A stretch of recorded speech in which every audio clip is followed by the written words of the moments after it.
पश्चिम बंगाल में voter list से जुड़ी स्पेशल इंटेंसिव रिवीजन यानी एसआईआर प्रक्रिया को लेकर राजनीतिक टकराव लगातार तेज होता जा रहा है। राज्य में इस प्रक्रिया को लेकर सवाल उठ रहे हैं, आरोप लग रहे हैं और मामला अब सुप्रीम कोर्ट तक पहुंच चुका है। इस पूरे विवाद के बीच मुख्यमंत्री ममता बनर्जी ने विरोध का एक अलग और अनोखा तरीका अपनाया है। न रैली, न धरना और न ही कोई प्रशासनिक आदेश।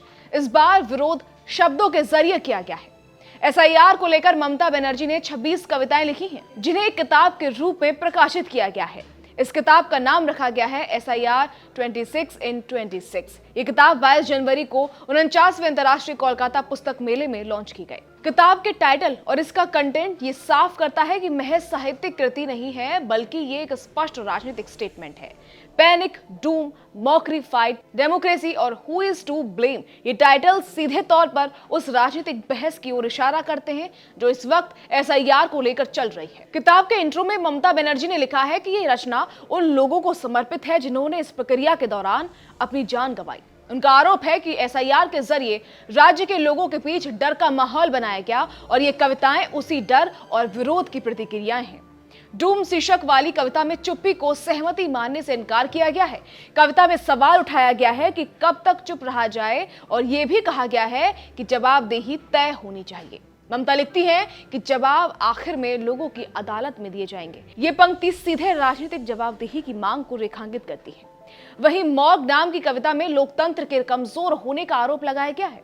इस कविता में दावा किया गया है कि विरोध की आवाजें दबाई जा रही हैं और संस्थाएं अपनी भूमिका से भटक रही हैं। ये भाषा सिर्फ साहित्यिक नहीं, बल्कि पूरी तरह राजनीतिक है। कोलकाता में एक प्रेस कॉन्फ्रेंस के दौरान ममता बनर्जी ने दावा किया कि यह किताब उन्होंने महज 3 दिनों में लिखी। उनके मुताबिक यात्रा के दौरान इन कविताओं को अंतिम रूप दिया गया। ममता बनर्जी का कहना है कि अब तक उनकी 163 किताबें पब्लिश हो चुकी हैं।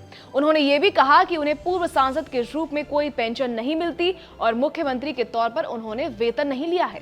उनका दावा है कि उनके निजी खर्च किताबों और बाकी रचनात्मक कार्यों से मिलने वाली रॉयल्टी से चलते हैं। एसआईआर को लेकर ये विवाद सिर्फ बंगाल तक सीमित नहीं है। चुनाव आयोग का पक्ष है कि एसआईआर एक नियमित और आवश्यक प्रक्रिया है जिसका उद्देश्य वोटर लिस्ट को क्लीन करना है। वहीं विपक्षी दलों का आरोप है कि इस प्रक्रिया के जरिए मतदाता अधिकारों पर असर डाला जा सकता है। ऐसे में ममता बनर्जी की यह किताब इस पूरे विवाद का एक नया चैप्टर बन गई है। ये साहित्य के जरिए किया गया विरोध है, लेकिन इसका संदर्भ पूरी तरह पॉलिटिकल है। अब सवाल यह है कि क्या इस तरह का विरोध एसआईआर को लेकर चल रही राजनीतिक और कानूनी लड़ाई पर कोई असर डालेगा? फिलहाल मामला सुप्रीम कोर्ट में है, जांच और सुनवाई जारी है और राजनीतिक बयानबाजी भी लगातार तेज हो रही है। फिलहाल के लिए इतना ही।